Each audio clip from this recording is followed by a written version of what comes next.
In this lecture, we will talk about non-ferrous metals. There are different types of non-ferrous metal which are used for engineering purposes such as aluminium, copper, tin, lead. So we will discuss about these type of non-ferrous metals in different lectures. So we will first start with aluminium. Aluminium is the most abundant metal found in the earth. ठीक है, तो aluminium basically कैसे बनता है, aluminium के uses क्या हैं और एल्यूमिनियम के अलॉयज क्या क्या होते हैं वो अब हम इस लेक्चर में देखेंगे. ठीक है, तो एल्यूमिनियम एक्सट्रैक्ट किया जाता है from its principal ore which is known as bauxite. Bauxite is nothing but hydrated oxide of aluminium which consist of iron and sand as impurity. So as we can see that the principal constituent of bauxite is Al2O3 dot twice H2O, which yields aluminium on a commercial scale are hydrated oxides of aluminium and iron with some silica. There are different other aluminium ores such as corundum, kaolin or china clay and chrolite. Corundum is nothing but crystalline form of alumina Al2O3 containing traces of iron, titanium, vanadium and chromium. And kaolin is nothing but contains clay minerals kaolinite which have a chemical composition Al2O3 dot twice SiO2 dot 2H2O. तो हमें बस इतना जानना है कि जो aluminium है वो एक्सट्रैक्ट किया जाता है बॉक्साइट से. ठीक है, अब कैसे बॉक्साइट से एक्सट्रैक्ट किया जाता है आइए हम वो देखते हैं. तो बेसिकली ये दो प्रोसेस की मदद से आपका बॉक्साइट से एल्यूमिनियम में चेंज होता है. सबसे पहले होता है बॉक्साइट से एल्यूमिना बदलता है जो कि बेयर्स प्रोसेस की मदद से होता है. देन एल्यूमिना से एल्यूमिनियम मेटल मिलता है हमको हॉल हेरोल्ड्स प्रोसेस से. HH stands for Hall Heroult's process. ठीक है, तो बेसिकली हम कह सकते हैं extraction of aluminium is done on the basis of two process, Bayer's process, ठीक है, एंड हॉल्स हेरोल्ड्स प्रोसेस. तो हम वन बाय वन एक एक प्रोसेस देखेंगे. सबसे पहले हम बॉक्साइट से एल्यूमिना को कन्वर्जन देखेंगे, फिर हम एल्यूमिना से हम एल्यूमिनियम मेटल से देखेंगे. अगर हम एल्यूमिना से एल्यूमिनियम मेटल देखें तो ये with the help of electrolysis process होता है. यानी कि आपका हॉल हेरोल्ड्स प्रोसेस आपका क्या है, इलेक्ट्रोलिसिस प्रोसेस है. ठीक है, तो क्या होता है, ore is purified by Bayer's process and it is reduced to aluminium by Hall Heroult's process. ठीक है, तो हम we will start with Bayer's process. तो सबसे पहले बेयर्स प्रोसेस में क्या होता है, देखिए बॉक्साइट क्या है. बॉक्साइट बेसिकली आपका Al2O3 dot twice H2O with iron and silica और सैंड एज एन इम्प्योरिटी. तो क्या होता है, हम सबसे पहले स्टेप में क्या करते हैं, बॉक्साइट को हम रिएक्ट करवाते हैं 45% NaOH सॉल्यूशन से. ठीक है, at 433 kelvin and 5 to 6 bar pressure and at a time of 6 to 8 hours. ठीक है, तो हम इतना मतलब कि बॉक्साइट को हमने 45% NaOH सॉल्यूशन से रिएक्ट कराया 433 केल्विन पे 5 से 6 बार प्रेशर अप्लाई करके 6 से 8 घंटे तक. तो हमको मिल गया sodium aluminate 2 NaLO2 plus H2O. तो ये आपका हो गया sodium aluminate. This is soluble in water. अब साथ ही साथ सैंड एंड आयरन ऑक्साइड भी, ठीक है, sand and iron oxide are insoluble water. ये आपकी इम्प्योरिटीज की तरह प्रेजेंट रहती हैं. लेकिन NaOH जब हम ऐड करते हैं तो सैंड NaOH से रिएक्ट करके सोडियम सिलिकेट बना लेता है. ये भी आपका क्या होता है, सॉल्युबल इन वाटर. यानी कि सोडियम एल्यूमिनेट और sodium silicate both are soluble in water. तो आपको यहाँ पे सोडियम एल्यूमिनेट मिल गया, this is soluble in water. Next step में क्या करते हैं हम, जो हमको सोडियम एल्यूमिनेट मिल रहा है या तो हमको जो सॉल्यूशन मिल रहा है वो उसमें एक्सेस ऑफ वाटर ऐड करते हैं. यानी कि हम बहुत ज़्यादा वाटर उसमें ऐड कर देते हैं. तो जब हम एक्सेस ऑफ वाटर ऐड करेंगे तो जो सोडियम एल्यूमिनेट होगा वो वाटर से रिएक्ट करके एल्यूमिनियम हाइड्रोक्साइड का प्रेसिपिटेट फॉर्म कर लेगा प्लस NaOH सॉल्यूशन. अभी भी सोडियम सिलिकेट और आयरन आपकी इम्प्योरिटीज जैसी प्रेजेंट है सॉल्यूशन में. अब आपको मिल गया एल्यूमिनियम हाइड्रोक्साइड का प्रेसिपिटेट.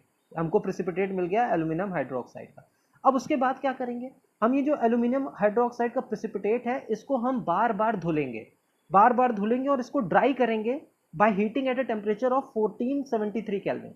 यानी कि हम क्या कर रहे हैं, एल्यूमिनियम हाइड्रोक्साइड का जो प्रेसिपिटेट मिला उसको हम बार बार धुल रहे हैं और उसको ड्राई कर रहे हैं at a temperature of 1473 kelvin. तो जब हम इसको ड्राई करेंगे तो हमको क्या मिल जाएगा, प्योर एल्यूमिना मिल जाएगा Al2O3. ये हमको प्रेसिपिटेट के फॉर्म में मिल जाएगा प्लस एक्सेस ऑफ वाटर. तो ये आपका होता है बेयर्स प्रोसेस. ये आपका क्या है, this is your bears process. तो बेयर्स प्रोसेस में आपके 3 स्टेप हैं. हम सबसे पहले क्या कर रहे थे, हम बॉक्साइट को 45% NaOH सॉल्यूशन से ऐड कर रहे थे उसमें 433 केल्विन पे 5 से 6 बार पे 6 से 8 घंटे के लिए सोडियम एल्यूमिनेट मिल जा रहा था which is soluble in water. फिर सोडियम एल्यूमिनेट जो सॉल्यूशन था उसमें एक्सेस ऑफ वाटर ऐड कर रहे थे तो हमको एल्यूमिनियम हाइड्रोक्साइड का प्रेसिपिटेट मिल जा रहा था। ये जो एल्यूमिनियम हाइड्रोक्साइड का प्रेसिपिटेट था इसको हम बार बार धुल रहे थे और इसको ड्राई कर दिया हमने 1473 केल्विन पे, तो हमको क्या मिल गया, प्योर एल्यूमिना मिल गया Al2O3। तो ये आपका बेयर्स प्रोसेस हो गया, यानी कि बॉक्साइट से एल्यूमिना हमको मिल गया। अब एल्यूमिना से एल्यूमिनियम निकालने के प्रोसेस को हम कहते हैं हॉल हेरोल्ड्स प्रोसेस। ठीक है, hall Harold process basically it is a process of electrolysis. Electrolysis is a way of separating liquid into its different chemical parts. Electrolysis is a way of separating a liquid into its different chemical parts. तो हम क्या कर रहे हैं, hall Heroult's process की मदद से alumina को हम चेंज कर रहे हैं एल्यूमिनियम मेटल में। हॉल एक बेसिकली एक अमेरिकन साइंटिस्ट है और हेरोल्ड्स एक फ्रेंच साइंटिस्ट है। इन दोनों ने प्रोसेस जनरेट किया for conversion of alumina into aluminium metal. अब देखिए जो हमको प्योर एल्यूमिना मिल रहा था आफ्टर बेयर्स प्रोसेस वो प्रेसिपिटेट फॉर्म में था, यानी कि वो सॉलिड फॉर्म में था। अब जो इलेक्ट्रिसिटी होती है वो आपके एल्यूमिना के सॉलिड फॉर्म से पास होने में बहुत दिक्कत करती है, यानी कि वो it can't be pass through solid form of alumina. लेकिन एल्यूमिना का मेल्टिंग पॉइंट बहुत ज़्यादा होता है 2348 केल्विन, तो उसको हमको मेल्ट करने में बहुत परेशानी होगी। तो इसीलिए हम क्या करते हैं, उसके मेल्टिंग पॉइंट को रिड्यूस करने के लिए उसमें हम cryolite Na3AlF6 and feldspar add कर देते हैं। Cryolite is Na3AlF6, feldspar CaF2। तो हम इन दोनों को ऐड करके हम सॉलिड फॉर्म ऑफ एल्यूमिना की हम मेल्टिंग पॉइंट को क्या कर देते हैं, रिड्यूस कर देते हैं, ताकि वो आपका मोल्टन फॉर्म में हो जाए। क्योंकि जब मोल्टन फॉर्म में रहेगा तो इलेक्ट्रिसिटी इजिली पास हो जाएगी, इलेक्ट्रोलिसिस प्रोसेस इजिली अचीव हो जाएगा। तो अगर हम बात करते हैं हेरोल्ड्स सेल की कि कंस्ट्रक्शन कैसा है, तो बेसिकली एक आयरन का वेसल होता है, जिसके एनियल लेयर पे ग्राफाइट की कोटिंग होती है। ठीक है, एक कार्बन रॉड्स कॉपर क्लैम्प्स की मदद से अटैच रहते हैं। ये जो कार्बन रॉड्स होते हैं ये आपके एनोड की तरह बिहेव करते हैं और जो ग्राफाइट की कोटिंग है आयरन सेल के अंदर वो आपकी कैथोड की तरह बिहेव करती है। तो जब हम इसमें मोल्टेन एल्यूमिना फेल्डस्पार और क्रायोलाइट का सॉल्यूशन ऐड करते हैं, ठीक है, तो और जब इसमें इलेक्ट्रिसिटी पास करते हैं तो आपका जो प्योर एल्यूमिनियम है वो आपका कैथोड पे मिल जाता है और कार्बन डाइऑक्साइड आपकी एनोड पे मिल जाती है। तो हम ऐसे आपका एल्यूमिनियम को एक्सट्रैक्ट करते हैं, form it ore called bauxite. ठीक है, अगर हम बात करते हैं एल्यूमिनियम की, एल्यूमिनियम होता कैसे है, उसकी प्रॉपर्टीज के बारे में, तो it is silver white in colour. ठीक है, it is malleable, less ductile than copper, harder than tin. ठीक है, मेलेबल भी होता है, मेलेबल का मतलब होता है it can be easily converted into sheets. Ductile होता है लेकिन कॉपर से कम और टिन से ज्यादा, हार्डर देन टिन।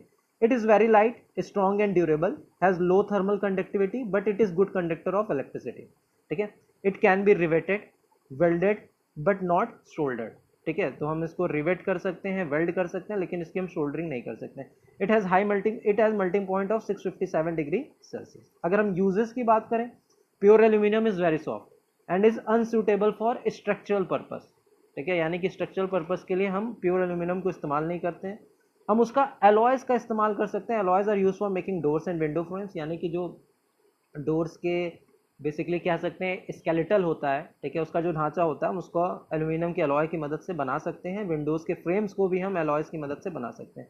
और जो एल्यूमिनियम पाउडर फॉर्म में होता है it is use for making paints. ठीक है, तो ये आपकी बात हो गई एल्यूमिनियम की। अब हम एल्यूमिनियम के कुछ एलॉयज के बारे में देखते हैं। तो सबसे पहला एलॉय है ड्यूराल्यूमिन।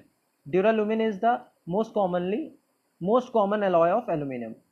ठीक है, इसमें 90% आपका एल्यूमिनियम होता है and it also contains 3 to 5% of copper, 0.5 to 1% magnesium, 0 to 0.07% manganese, 0.3 to 0.6% iron and 0.3 to 0.6% silica as impurities.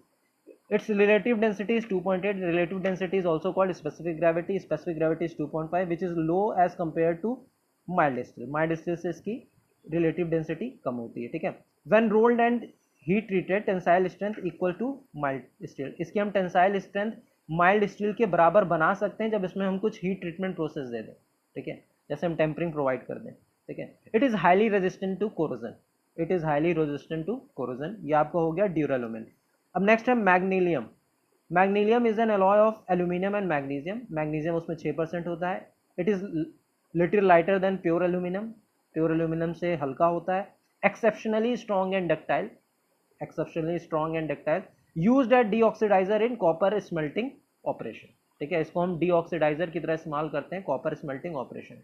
Copper के जब हम कॉपर के ओर से जब हम कॉपर को एक्सट्रैक्ट करते हैं तो हम उसमें इस्तेमाल करते हैं। Next is L ड्यूरल। When coating of aluminum is given to duralumin, it is known as L-Dural and has better corrosion resisting property। यानी कि हम ड्यूरालुमिन जो एलॉय है उसके ऊपर अगर हम एल्यूमिनियम की कोटिंग कर दें तो हमको एक नया एलॉय मिल जाएगा जिसको हम कहते हैं L-Dural। ठीक है, इसकी बेटर corrosion resisting property होती है then duralumin. Next is Y alloy. It is invented during world war second, contains 4% copper, 20% nickel and 1.5% magnesium। It has good thermal conductivity and can sustain high temperature। हम कह सकते हैं this is cryogenic in nature. ठीक है, it is use for making pistons of IC engine. ठीक है, IC engine के जो पिस्टन्स लगे होते हैं उनको बनाने के लिए हम इनका इस्तेमाल करते हैं। Better corrosion resisting property than duralumin. तो ये आपकी बात हो गई एल्यूमिनियम की, हम उसको कैसे एक्सट्रैक्ट कर रहे हैं फ्रॉम इट्स ओर, कैसा होता है एल्यूमिनियम, उसके यूज़ क्या होते हैं और साथ ही साथ उसके एलॉयज के बारे में।